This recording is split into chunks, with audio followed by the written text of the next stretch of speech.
a pretty interesting sculpture that's meant to represent the four allied powers who are all tangled up in each other, but they could never quite connect.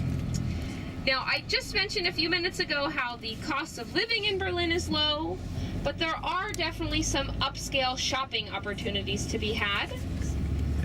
And coming up is the most famous store in Berlin, the largest department store in continental Europe, called the Kaufhaus des Westens, or the KaDeWe. It means Department Store of the West, and it is coming up here just on the right. Now, I can tell you from experience, at the top of that building, there it is, the KaDeWe, is a food area, like a gourmet grocery store, and it is the only place in the city where I can find American peanut butter. So if I'm really desperate for a jar of Jif, that is where I have to go. But I have to be very desperate because a small jar costs about €9, which is over $12 US. But anyway, enough about peanut butter. From here, we're going to head to a government area where you have also a lot of embassies. Specifically, we're going to drive by the CDU headquarters. And I wanted to talk about politics for a moment. Are we still good in the back with the mic? You guys good in the back with the mic? Yes? Okay, thank you. So the CDU stands for the Christian Democratic Union, and they are a little bit to the right of the political spectrum, a little more conservative. The head of the CDU is a woman you probably have heard of, Angela Merkel. She's the chancellor of the country, the one in charge, and we're going to pass by her party's headquarters in just a moment. The other major political party in Berlin, or in Germany rather, is the SPD, or the Social Democratic Party, and they're a little to the left, a little more liberal. The mayor of Berlin, Klaus Wowereit, is a member of the SPD party. There are, though, other political parties in Germany. For instance, there's Die Linke, which means left. They're even a little further to the left. And also the Green Party. You can imagine the Green Party is mostly concerned with environmental issues. And what usually happens during an election is that either the SPD or the CDU will get a lot of votes, but not enough for a majority. So they form a coalition with one of the smaller parties to get a majority to be able to get things done. There is an election coming up in the fall. I believe it's in October. And Angela Merkel is running again for chancellor. She can run as often as she wants. There's no term limits. And she is really very popular in the country. She's seen as a no-nonsense woman who really gets the job done. And I am pretty certain that she'll get reelected. So coming up on the left, past the trees, the kind of triangular building there on the corner, that is the CDU headquarters. And that has been nicknamed the Titanic because it does look like a big ship. It's relatively new, built, I believe, in the late 1990s. So there it is on the left, the CDU headquarters. Now, just up ahead, we have the park that I mentioned earlier, the Tiergarten. I think I said already, it started out as the hunting grounds of the royal family. Tiergarten means animal garden. But it became the city's biggest public park in the 1790s. To give you a sense of how big it is, I can say that it is about 1,200 acres. For comparison's sake, Central Park in New York is 800 acres, so it's significantly larger than Central Park in New York. And you can imagine it is very popular in the summer. I'm sure it is really crowded today. It's always filled with people picnicking and barbecuing and bike riding, and there are even a couple little lakes in the park that you can rent a rowboat and row along in the middle of the Tiergarten.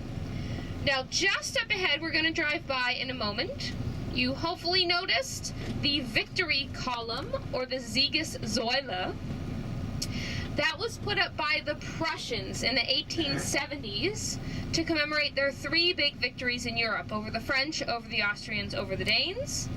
But they put it in front of the Reichstag. Norbert's taking us there soon.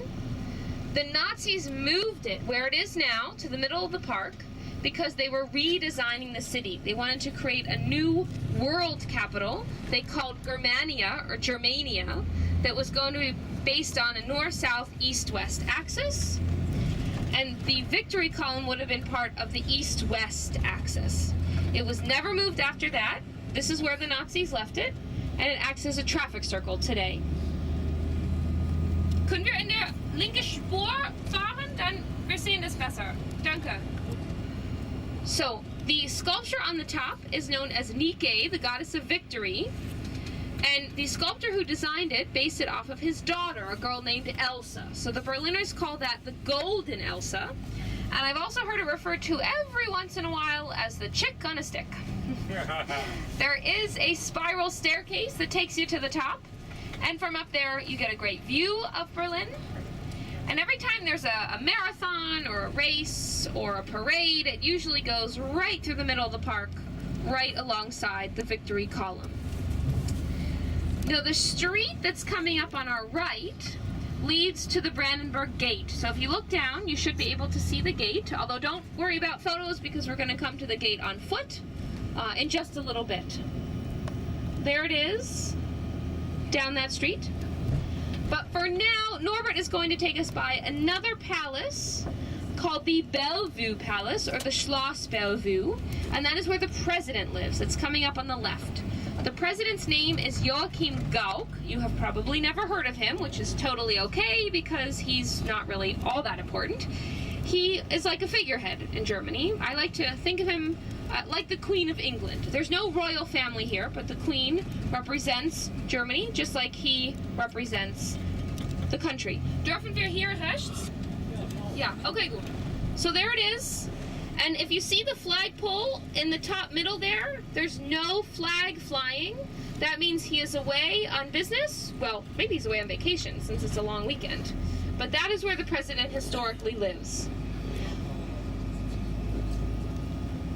So just to finish that thought, he represents Germany just like the Queen represents England. But it's the Chancellor, Angela Merkel, who really has the power. He doesn't really have too much say politically. To our left is the Spree River. The Berliners would call that the Spree. And just about every major European city was built on a river. Back then, these rivers were important for trade. These days, not so many things are traded on them, but rather people. They're very popular for the boat tours. We are on the other side of the park, and coming up in a moment is one of the most interesting, maybe even the strangest building in Berlin, called the House of the Cultures of the World. It is a cultural center. It's a place for shows and events, galleries, but I like it because of its nicknames. It's got two, both of which I think are pretty clever. So here it is to the left, the House of the Cultures of the World. And the Berliners call that either the Pregnant Oyster or Jimmy Carter's Smile. Oh, I'd like to know who came up with that one. That one's really a good one. All right, next we've got to our left a bell tower. You should be able to see it momentarily. This was given to the city in 1987 by the Mercedes-Benz company. There it is to the left. As a bell tower of peace. Since it is a bell tower given by Mercedes-Benz, the Berliners call that Big Benz. That one's not quite as clever, but still worth a mention, I think. All right, so Norbert next is going to drive us by the Reichstag, and we are going to go a little further to point out a few more things, and then we will hop out of the Reichstag and take our first walk. The Reichstag, we will see in a moment on the right, was built as the parliament in the 1890s. It is probably, though, most well known because it was set on fire on February 27th, 1933, 1 month after Hitler had come to power.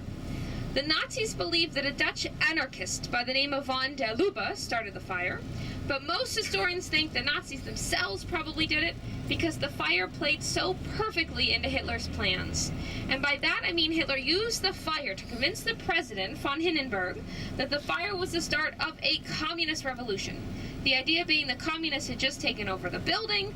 What was next? Clearly this was a state of emergency, and he requested emergency powers. The president believed Hitler's version of the events, granted him these powers, and with these powers Hitler could do whatever he wanted. So the fire was an important turning point in helping Hitler to take complete control. The fire did not destroy the building completely. It was still standing when the Nazis were in charge, but Hitler was a dictator. He didn't have any need for a parliament, so the building was primarily empty. And even though it was empty, Stalin felt that it was very symbolic of the German Empire as a whole, so he ordered it captured. So a lot of the fighting that took place at the end of the war in Europe happened right around the Reichstag. There it is, to the right. And then, when the Berlin Wall was constructed, the wall was built just behind the Reichstag, which meant that the Reichstag was a few steps in West Berlin. But the capital of West Germany was not in Berlin, it was over in Bonn, and Bonn had its own parliament building. So for the years when the country was divided, the Reichstag was also empty. But in the 90s, the capital was moved back, they renovated the exterior, redid the interior, and added the dome, done by an architect named Sir Norman Foster. We're going to get out here in a few minutes, but first let me say to the right is what's called the Paul Löbe House. That's where a lot of the politicians work. Their offices are in that building. And to our left is the Chancellery. That is where Angela Merkel has her office, as well as an apartment if she needs to spend the night. The two buildings I just mentioned were built in the 1990s after reunification, and they're connected underground, so you really don't see anyone important walking above, but the buildings, I think, are quite impressive. Now to our left is the Swiss embassy, part of which is the original, the only embassy in this immediate area. And across the way, just up ahead, is the Hauptbahnhof, or the main train station. This was finished in 2006. And one thing to keep in mind about Berlin is that when the city was divided, each side had its own stuff. Its own airport, its own zoo, its own opera house, its own train station. Now that the city's back together, it's kind of silly to have multiples of everything. So there's been an attempt to bring the city back together in terms of its infrastructure. So they succeeded in building a brand new train station in the geographic center of Berlin. The problem is, this is very close to where the Berlin Wall used to run. We are going to cross the border soon. So other than the train station, there really isn't a lot in this area.